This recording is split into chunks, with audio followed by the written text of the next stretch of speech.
Tu es le fidèle compagnon qui nous rassure dans le parcours, et c'est l'éclat de ta beauté qui éclaire le chemin de ma vie. Et comme une brebis fragile, je trouve ma force dans la chaleur de tes bras de bon berger.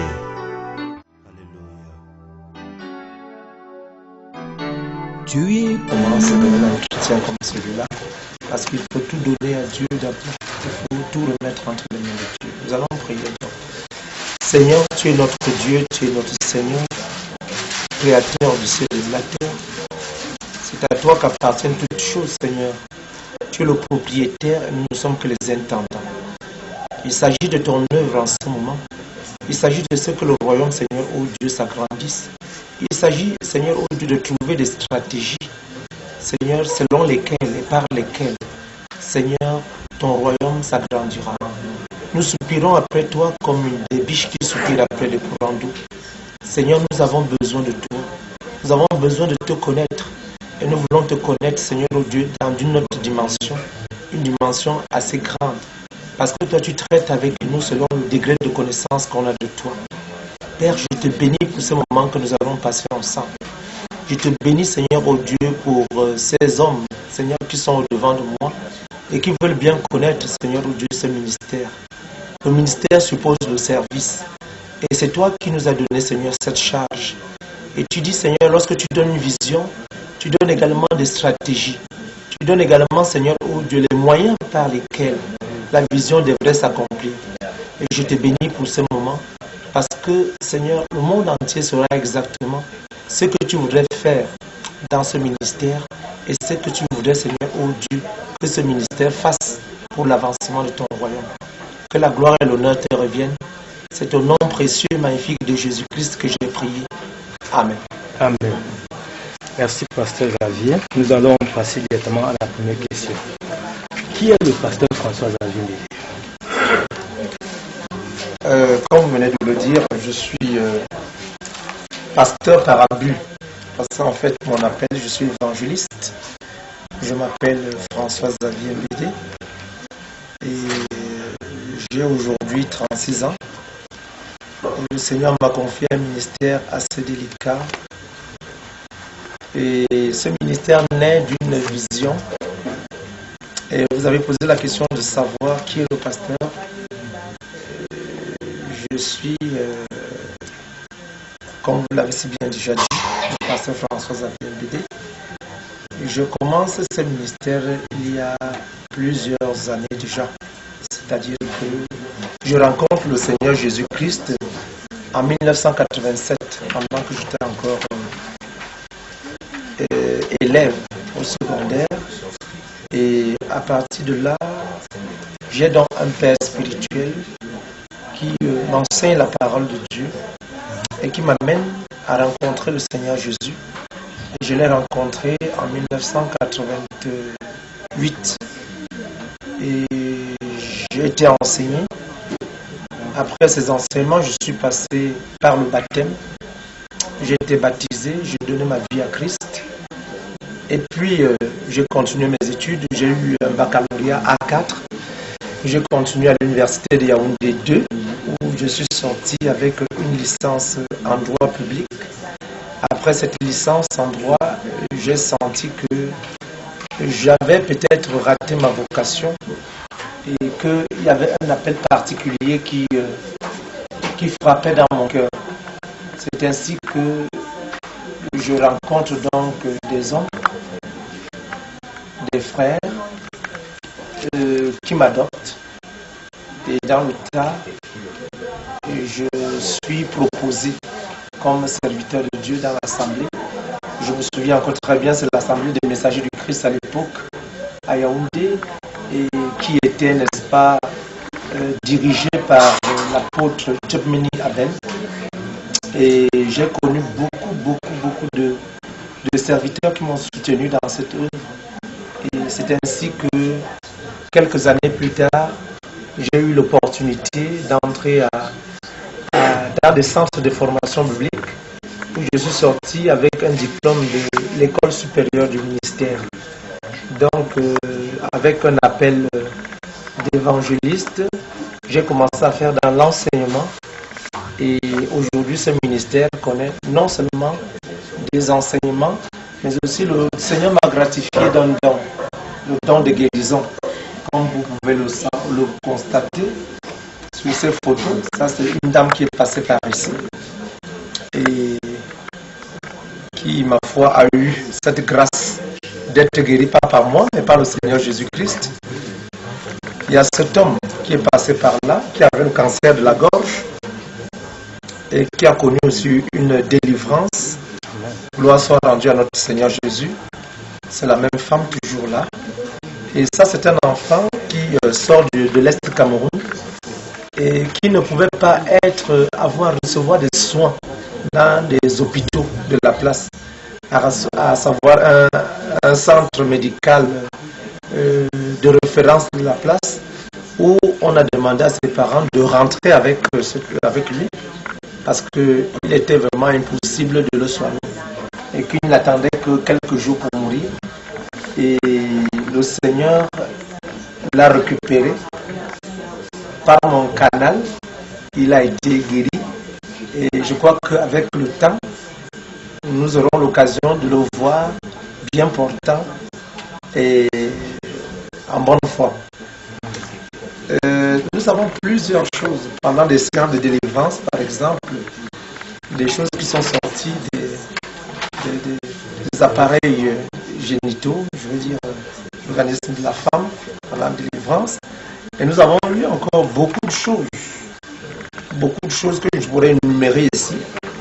Par exemple, pendant une séance de prière, nous avons vu un lézard vivant sortir du ventre d'un monsieur. Et nous avons vu aussi une fille, je peux l'appeler ainsi, avec près de 18 mois de grossesse, qui s'est fait délivrer il y a 3 ans ici. Et plusieurs femmes sont passées, n'ayant jamais eu de retard dû à la stérilité, et ont trouvé, n'est-ce pas, satisfaction dans les bras du Seigneur. C'est comme ça que j'appelle. Parce qu'il faut que toute la gloire revienne à Dieu. Donc, en bref, en dehors donc, des enseignements que nous dispensons ici, que je dispense ici, je fais appel à plusieurs collaborateurs, tels que vous êtes en train de voir. Par exemple, de l'autre côté, j'ai le pasteur David, qui est là dans un entretien assez particulier. Et nous appelons ça cure d'âme, une façon de fouiller, n'est-ce pas, dans la vie d'un chrétien et déceler ce qui peut être à l'origine, n'est-ce pas, des problèmes. Parce que, comme vous pouvez le constater, il y a des choses que nous n'arrivons pas à expliquer. Et par la grâce de Dieu, j'ai eu cette révélation, j'ai écrit ce petit livret qui est intitulé « Livret de cure d'âme » et le sous-titre. Voilà. Donc, il y a beaucoup de choses que je pourrais vous expliquer bien après. Merci. Alors, pasteur, au Cameroun, nous savons qu'il y a plusieurs courants chrétiens, le catholicisme et le protestantisme, et depuis un certain temps, il y a les églises, qu'on dit les églises de réveil, qui sont en train de prendre de l'ampleur. Certaines personnes estiment que ce sont des sectes, d'autres estiment que ce sont des pseudo-églises. Alors, dans quel contexte est née la communauté chrétienne des nations, la dénomination que vous avez donnée à votre église? Il faut l'avouer que dès le départ, il n'y avait pas de dénomination. Je recevais des personnes de plusieurs horizons. Je recevais des catholiques, je recevais des protestants, je recevais des pentecôtistes, des musulmans, qui venaient dans le but de trouver guérison et qui étaient satisfaits, n'est-ce pas, par rapport à ces guérisons et qui étaient satisfaits par rapport aux multiples problèmes qu'ils exposaient, des problèmes de blocage, de malédiction. Et je profitais de l'occasion pour leur parler de Jésus-Christ et leur dire qu'en fait, ce n'est pas moi qui guéris, mais c'est la parole qu'ils écoutent qui pouvait les amener à la guérison. C'est ainsi qu'on a vu plusieurs donner leur vie au Seigneur Jésus. Et je me suis dit, dans cette multitude provenant de plusieurs horizons, vous savez, il faudrait bien que je dise, Jésus n'a pas laissé une église. Il n'a pas laissé une église. Il n'y a pas une église qui peut se revendiquer comme étant l'église de Jésus-Christ. Mais Jésus-Christ a laissé des disciples. Et il bâtissait des personnes. Et c'est la personne qu'on bâtit. Lorsque vous bâtissez une personne, c'est que vous avez bâti une église. En réalité, l'église, c'est nous. L'église, c'est la personne que vous formez, que vous équipez avec des enseignements, que vous arrosez avec des enseignements et qui pourra, n'est-ce pas, porter fruit. Vous savez, il y a une grande commission dans la Bible, dans le livre de Matthieu 28, qui dit « Allez partout dans le monde », Matthieu 28 à partir du verset 19, « Allez partout dans le monde, faites de toutes les nations des disciples ». Et c'est dans ce canevas que nous évoluons. Nous ne voulons plus des simples convertis, mais nous voulons bâtir des hommes qui sont capables de suivre la vision, de suivre Jésus-Christ, qui sont des disciples de Jésus-Christ, qui sont capables, n'est-ce pas, d'inculquer, n'est-ce pas, la doctrine de Jésus-Christ. Et c'est dans ce canevas que je m'inscris. Et puis maintenant, comment est-ce que le nom est né? Je me suis dit, s'il fallait que je donne un nom spécifique, par exemple, comme je vois partout, l'église de Jésus, l'église de Marie, l'église de Saint-Jean, ça allait déjà avoir une certaine connotation. Et puis le musulman se sentirait un peu lésé, le catholique se sentirait un peu lésé, le protestant aussi un peu lésé.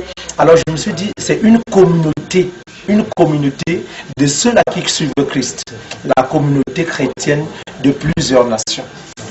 Voilà donc d'où l'abréviation CCN. Merci. Alors, révérend pasteur, par UID et par plusieurs séances, nous avons toujours apprécié le franc-parler qui est le vôtre, le zèle débordant que vous avez pour le Seigneur.